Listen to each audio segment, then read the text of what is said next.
আমন্ত্রণ বিশ্ব বাংলায়, সঙ্গে আছি আমি শেখা মাহা। শুরুতেই জানিয়ে দিচ্ছি সংবাদ শিরোনাম। পূর্ব লন্ডনের গ্র্যান্ড রসয়ে বাংলাদেশি 25 পদের ইফতার উৎসব, প্রবাসীদের মিলন মেলা। যুক্তরাজ্যে বঙ্গবীর এম.এ.জি. ওসমানীর 42তম মৃত্যুবার্ষিকী উদযাপন, বাংলাদেশের মুক্তিযুদ্ধের সর্বাধিনায়কের প্রতি প্রবাসীদের শ্রদ্ধাঞ্জলি। এবং ইংল্যান্ডের মেডস্টোনে জমকালো ডাবল ক্যারাম টুর্নামেন্ট, প্রবাসীদের এই প্রাণবন্ত আয়োজনে অতিথিদের ভূয়সী প্রশংসা।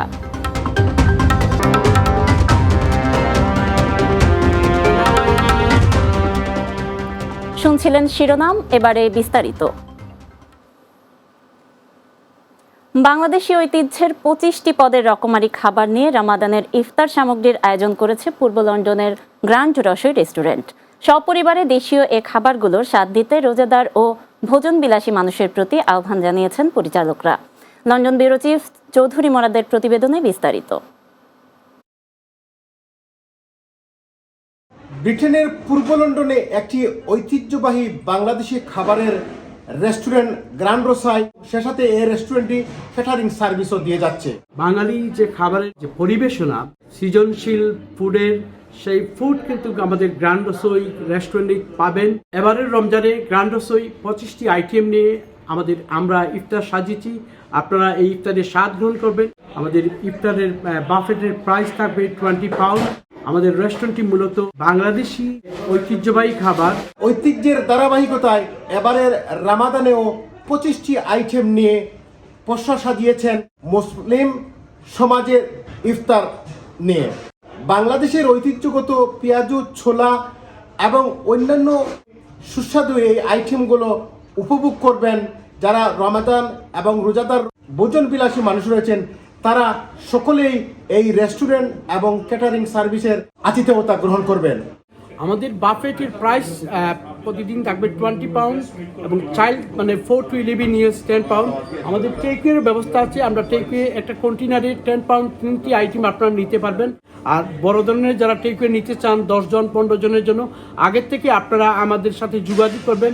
আমরা বাংলাদেশি স্বাদের খিচুড়ি, চানা, পেঁয়াজু সহ মোর দেন 25 আইটেম নিয়ে ইফতারে আসছি বুফেতে। আপনারা আসুন এবং আমাদের ইফতার উপভোগ করুন। এই আতিথেয়তায় ভোজনবিলাসী মানুষেরা আত্মতৃপ্তি পাবেন বলে প্রত্যাশা প্রকাশ করেছেন এর কর্ণধার আলী আহমদ বাবুল সহ অন্যান্য মালিকেরা। পূর্ব লন্ডনের গ্র্যান্ড রসাই রেস্টুরেন্ট থেকে Chowdhury Morad, Bangla TV news, London. মুক্তিযুদ্ধের সর্বাধিনায়ক বঙ্গবীর জেনারেল এম.এ.জি. ওসমানীর 42তম মৃত্যুবার্ষিকী উপলক্ষে আলোচনা সভা ও দোয়া মাহফিল অনুষ্ঠিত হয়েছে। বঙ্গবীর ওসমানী মেমোরিয়াল ফাউন্ডেশনের ইউকে উদ্যোগে এ আয়োজন করা হয়। পূর্ব লন্ডনের মাইক্রো বিজনেস সেন্টারে আয়োজিত এ সভায় সভাপতিত্ব করেন সংগঠনের সভাপতি আলহাজ কবির উদ্দিন।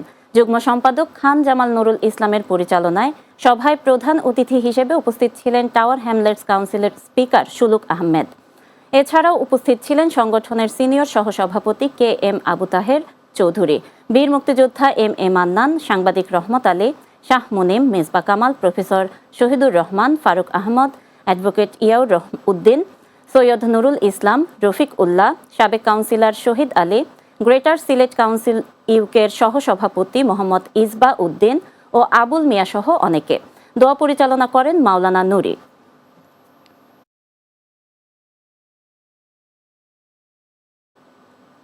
ইংল্যান্ডের মেডস্টোন শহরে প্রবাসীদের প্রাণবন্ত আয়োজনে জমকালো ডাবল ক্যারাম টুর্নামেন্ট অনুষ্ঠিত হয়েছে।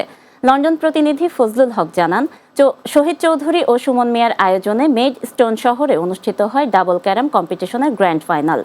অনুষ্ঠানটি সঞ্চালনা করেন সাইফুল ইসলাম। প্রধান অতিথি হিসেবে উপস্থিত ছিলেন বিসিএ এর সাবেক প্রেসিডেন্ট এম.এ. মুনিম ওবি।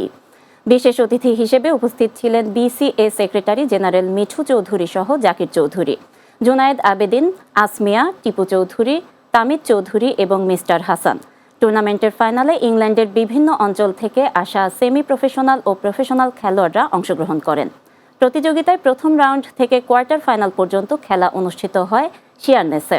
এরপর সেমিফাইনাল ও ফাইনাল পর্বের জমজমাট আয়োজন করা হয় কেন্টের মেডস্টোন শহরে। অতিথিরা টুর্নামেন্টের ভূয়সী প্রশংসা করেন এবং ভবিষ্যতে এ ধরনের আরও আয়োজন দেখার আগ্রহ প্রকাশ করেন।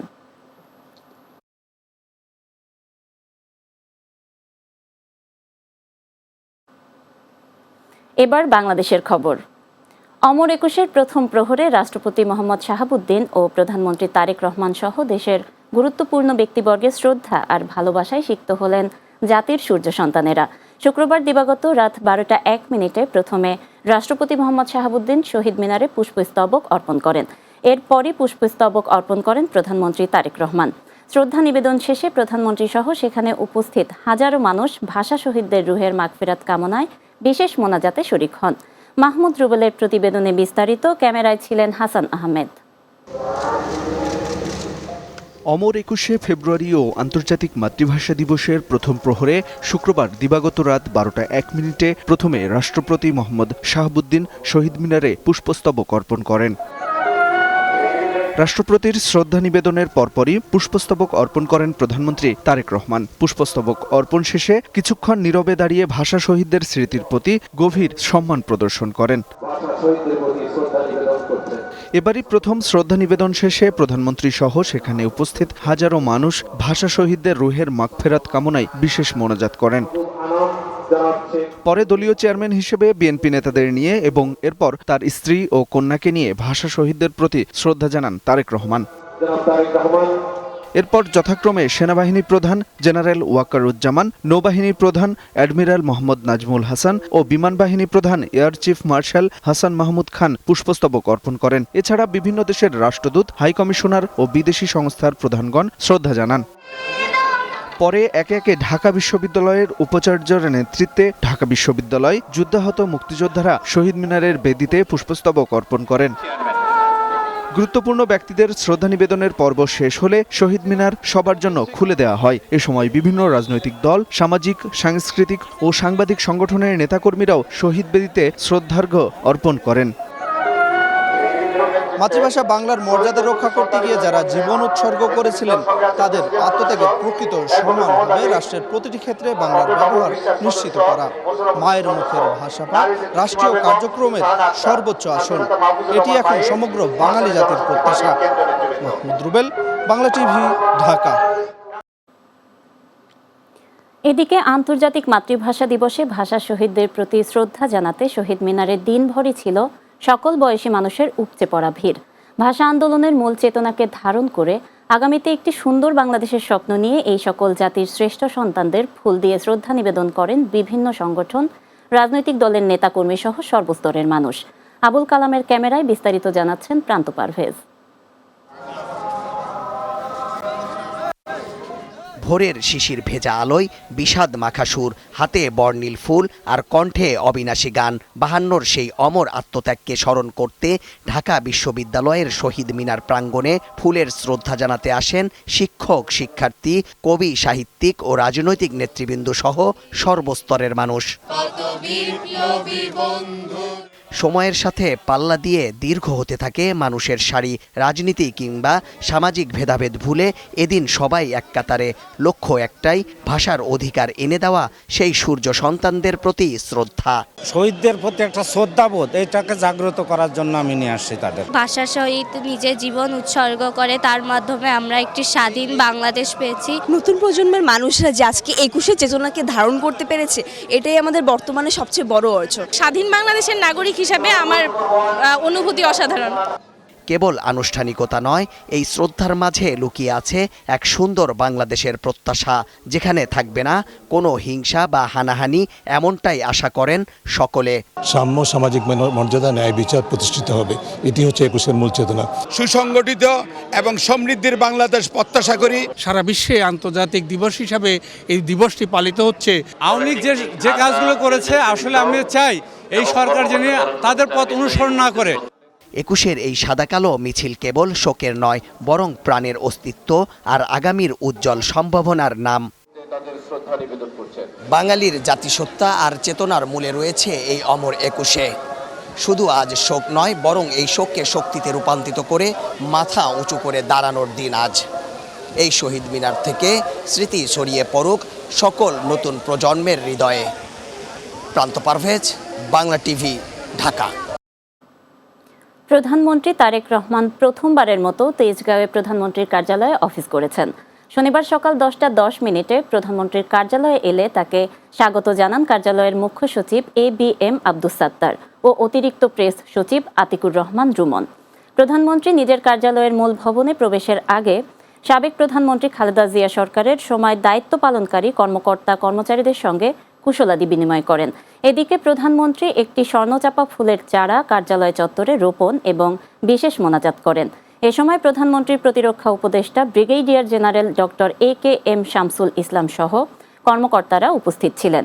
এরপর প্রধানমন্ত্রী তারেক রহমান মহান শহীদ দিবস ও আন্তর্জাতিক মাতৃভাষা দিবস 2026 উপলক্ষে ডাক টিকিট উন্মোচন করেন।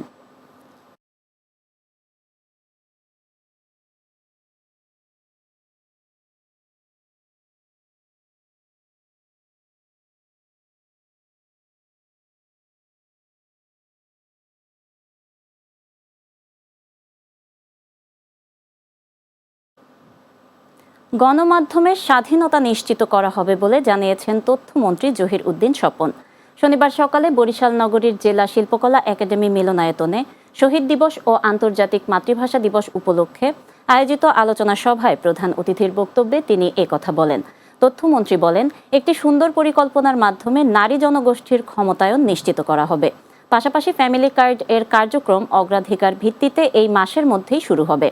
পরিকল্পিতভাবে বেকার সমস্যা সমাধানের জন্য ম্যাপ তৈরি করা হবে বলেও জানান তিনি। সুলভ মূল্যে খাদ্য সামগ্রী বিক্রি কর্মসূচির আওতায় দেশের প্রায় 10 লাখ মানুষকে আনা হবে বলে জানিয়েছে কৃষি, মৎস্য ও প্রাণী সম্পদ এবং খাদ্য মন্ত্রণালয়ের প্রতিমন্ত্রী সুলতান সালাউদ্দিন টুকু। শনিবার দুপুরে টাঙ্গাইল শহরের পৌর উদ্যানে জেলা পর্যায়ে সুলভ মূল্যে খাদ্য সামগ্রী বিক্রি কার্যক্রমের উদ্বোধন শেষে সাংবাদিকদের তিনি একথা বলেন। প্রতিমন্ত্রী বলেন, রমজানকে সামনে রেখে সাধারণ মানুষের ক্রয় ক্ষমতার মধ্যে প্রোটিন জাতীয় খাদ্য পৌঁছে দিতে এ উদ্যোগ নেওয়া হয়েছে। তিনি আরও বলেন, বাজার মনিটরিং জোরদার করা হয়েছে। নিত্য প্রয়োজনীয় পণ্যের দাম নিয়ন্ত্রণে রাখতে সরকার প্রয়োজনীয় ব্যবস্থা গ্রহণ করছে।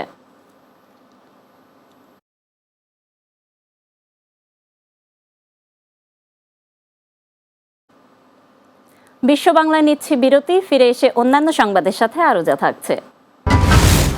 রমজান ঘিরে দেশে বাড়ছে রেমিটেন্স প্রবাহ। চলতি মাসের প্রথম 18 দিনেই রেমিটেন্স এসেছে $212 কোটি।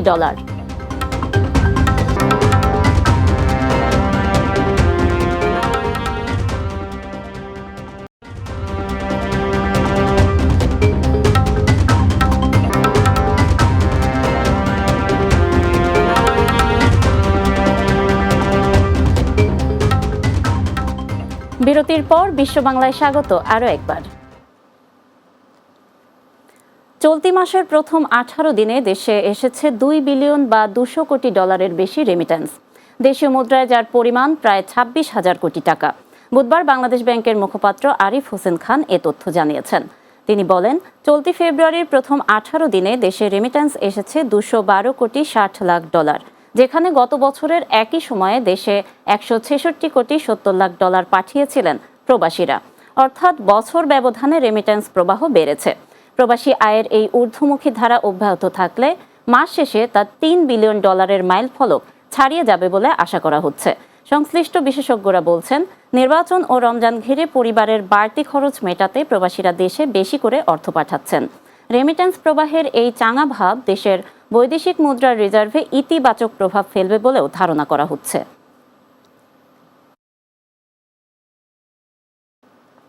আবুধাবিতে যাত্রা শুরু করল বাংলাদেশি মালিকানাধীন প্রতিষ্ঠান lighting gallery general trading LLC। Abu Dhabi প্রতিনিধি আব্দুল মান্নান জানান, অত্যাধুনিক লাইটিং, ফিটিংস, সোলার প্যানেল, ঘর, দোকান, মার্কেট, মলের আধুনিক সাজসজ্জা ও নির্মাণ সামগ্রীর বিপুল সমাহার নিয়ে আবুধাবির শিল্পনগরী মোসাফফার 9 নং সানাইয়ার প্রতিষ্ঠানটি পুনঃযাত্রা শুরু করে। প্রতিষ্ঠানটির উদ্বোধন করেন অধ্যক্ষ আল্লামা হাসান রেজা আল কাদেরি।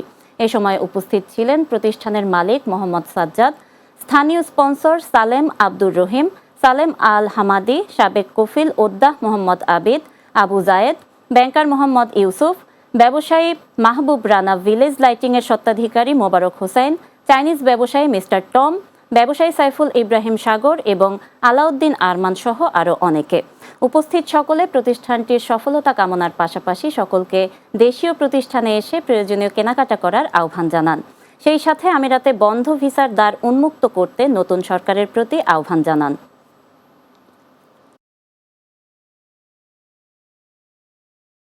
এবারে আন্তর্জাতিক প্রসঙ্গ।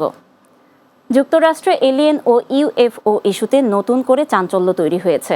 মার্কিন প্রেসিডেন্ট ডোনাল্ড ট্রাম্প জানিয়েছেন, এলিয়েন ও আননোন ফ্লাইং অবজেক্ট ও ইউএফও সংক্রান্ত সরকারি নথি প্রকাশের নির্দেশ দিতে যাচ্ছেন তিনি। সামাজিক মাধ্যমে দেওয়া এক পোস্টে ট্রাম্প বলেন, বিষয়টি নিয়ে জনসাধারণের তীব্র আগ্রহ রয়েছে এবং এটি অত্যন্ত গুরুত্বপূর্ণ। তিনি জানান, পেন্টাগনের প্রধান পিট হেগসেট সহ সংশ্লিষ্ট সংস্থাগুলোকে প্রয়োজনীয় নথি প্রকাশের নির্দেশ দেওয়া হবে। এর আগে সাংবাদিকদের সঙ্গে কথা বলতে গিয়ে ট্রাম্প অভিযোগ করেন, সাবেক প্রেসিডেন্ট বারাক ওবামা এলিয়েন প্রসঙ্গে কথা বলতে গিয়ে শ্রেণীবদ্ধ তথ্য প্রকাশ করে বড় ভুল করেছেন।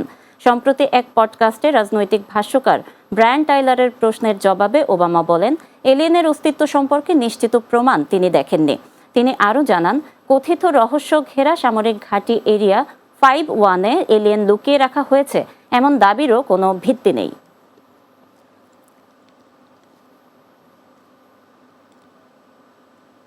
শেষ করব খেলার খবর দিয়ে। লা লিগায় এলচেকে 2-1 গোলে হারিয়ে স্বপ্ন বাঁচিয়ে রাখল অ্যাথলেটিক ক্লাব। সান মামেস স্টেডিয়ামে অনুষ্ঠিত হওয়া এই ম্যাচে নাটকীয়। শেষ করছি বিশ্ব বাংলা, যাওয়ার আগে শিরোনামগুলো আরও একবার। পূর্ব লন্ডনের গ্র্যান্ড রসয়ে বাংলাদেশি 25 পদের ইফতার উৎসব, প্রবাসীদের মিলন মেলা।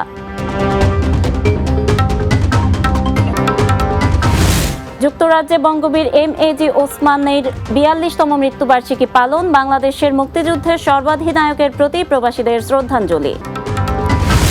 ইংল্যান্ডের মেডস্টোনে জমকালো ডাবল ক্যারাম টুর্নামেন্ট, প্রবাসীদের এই প্রাণবন্ত আয়োজনে অতিথিদের ভূয়সী প্রশংসা। এবং রমজান ঘিরে দেশে বাড়ছে রেমিটেন্স প্রবাহ, চলতি মাসের প্রথম 18 দিনেই রেমিটেন্স এসেছে $212 কোটি।